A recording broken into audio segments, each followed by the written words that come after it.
Abu Hurairah radhiyallahu an pernah mengatakan, "Aku menghafal dari Nabi Shallallahu Alaihi Wasallam 2 bejana ilmu.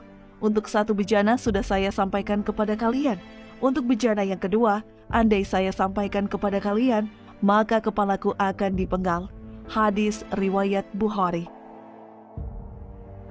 Dalam riwayat lain, orang-orang mengkritik Abu Hurairah, "Kamu terlalu banyak menyampaikan hadis."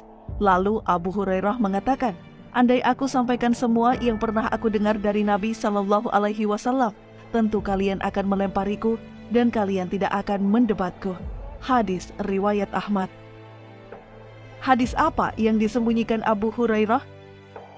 Hadis yang disembunyikan Abu Hurairah bukanlah hadis yang berkaitan tentang hukum, tapi hadis yang berkaitan dengan fitnah dan kejadian di masa mendatang. Yang informasi ini sama sekali tidak mempengaruhi agama seseorang. Dalam arti, ketika orang itu tahu, tidak akan menambah ketakwaannya kepada Allah. Bahkan bisa jadi, jika masyarakat awam itu tahu, justru akan menimbulkan kekacauan di tengah mereka.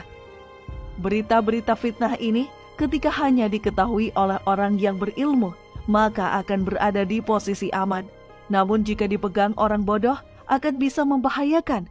Karena itulah Abu Hurairah radhiyallahu an merahasiakannya sampai beliau meninggal.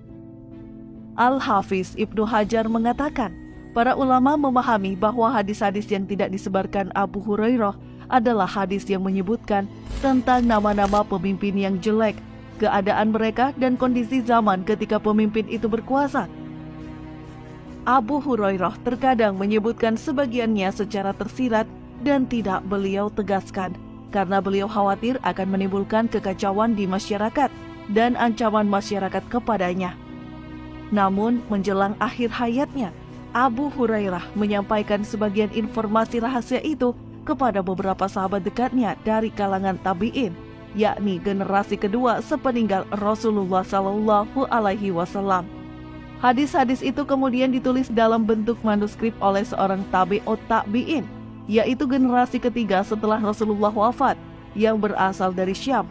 Manuskrip itu berjudul Salam Wahab fi Akhir Zaman Arab, yang sekarang tersimpan di kota Istanbul, Turki. Tertulis di manuskrip tersebut, Nabi Muhammad Shallallahu Alaihi Wasallam berkata pada para sahabat, "Tidak ada seorang pemimpin pun di masa mendatang yang memimpin 300 orang atau lebih, kecuali aku diberitahu nama dan ciri-cirinya." Setelah itu, Nabi Muhammad Shallallahu Alaihi Wasallam menyebutkan nama-nama para pemimpin yang kelak akan lahir di muka bumi. Berikut ini cuplikan isi manuskrip tersebut. Perang akhir zaman adalah perang dunia, yakni kali ketiga sesudah 2 perang besar sebelumnya. Banyak sekali orang yang mati di dalam perang tersebut. Perang itu dikobarkan oleh seorang laki-laki yang merupakan kucing besar di negeri Gelas dengan mahkota di kepala. Sementara perang kedua dikobarkan oleh seorang laki-laki yang nama panggilannya adalah Tuan Besar dan seluruh dunia memanggilnya Khir. Allah menghendaki terjadinya perang. Waktu berjalan tanpa perjanjian dan perjanjian, lalu berkuasalah seseorang dari negeri Jerman yang bernama Al-Khir yang ingin berkuasa di seluruh dunia, memerangi seluruh negeri salju dan kebaikan. Ia bergerak dengan murka. Setelah beberapa tahun api menyala, ia ingin membunuh rahasia Al-Rusi atau Arus. Dalam perang itu keluar seorang ratu dunia, pelaku makar dan pelacur, namanya Amerika. Ia menggoda dunia dengan kesesatan dan kekafiran. Sementara itu, Yahudi di dunia saat itu berada di tempat yang tinggi. Mereka menguasai seluruh Al-Quds dan kota yang disucikan. Di tanah Isra Mi'raj terjadi perang dunia, yang di situ Al-Mahdi memberi peringatan kepada orang-orang kafir yang tidak mau keluar.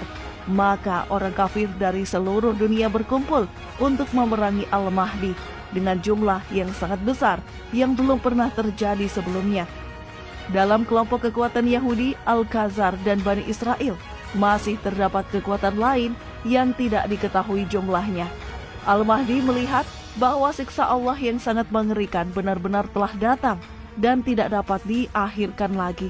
Kemudian Allah melempari mereka dengan lemparan yang dahsyat. Bumi, langit, dan lautan terbakar untuk mereka. Lalu langit menurunkan hujan yang sangat buruk. Seluruh penduduk bumi mengutuk orang kafir di seluruh dunia. dan Allah mengizinkan untuk melenyapkan orang-orang kafir dalam perang Dajjal. Perang itu terjadi di negeri Syam. Demikianlah arti dari isi manuskrip kuno yang diduga hadis yang disembunyikan oleh Abu Hurairah.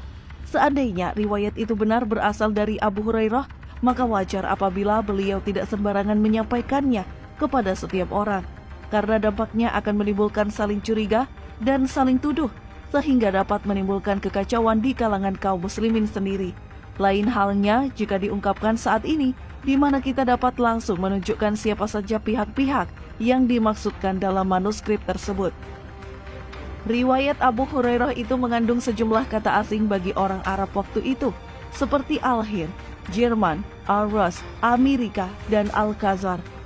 Al-Hir ditafsirkan sebagai Hitler, Jerman adalah Jerman, Al-Rus adalah Rusia, Amerika adalah Amerika, dan Al-Khazar adalah sebuah suku ke-13 Bani Israel yang merupakan asal-usul Ya'jud dan Ma'jud.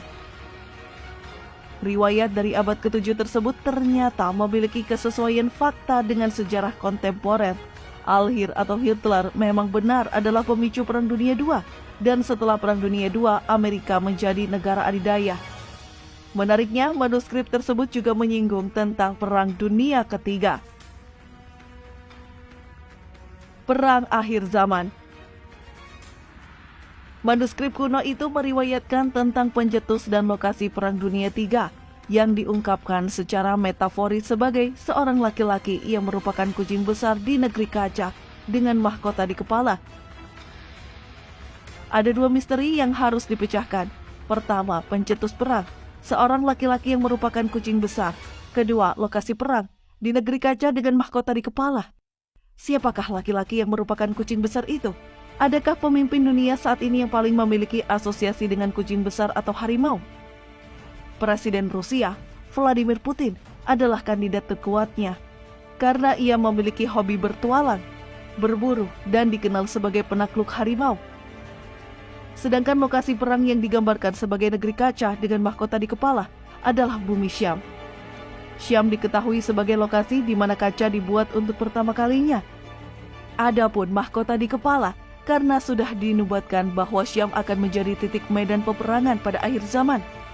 Apabila benar demikian, maka naskah kuno ini juga sekaligus menjawab misteri tentang mengapa perang Ukraina saat ini nantinya akan berubah menjadi perang besar hingga mencapai medan perang akhir zaman di negeri Syam yang sudah dinubuatkan. Wallahu a'lam bishawab.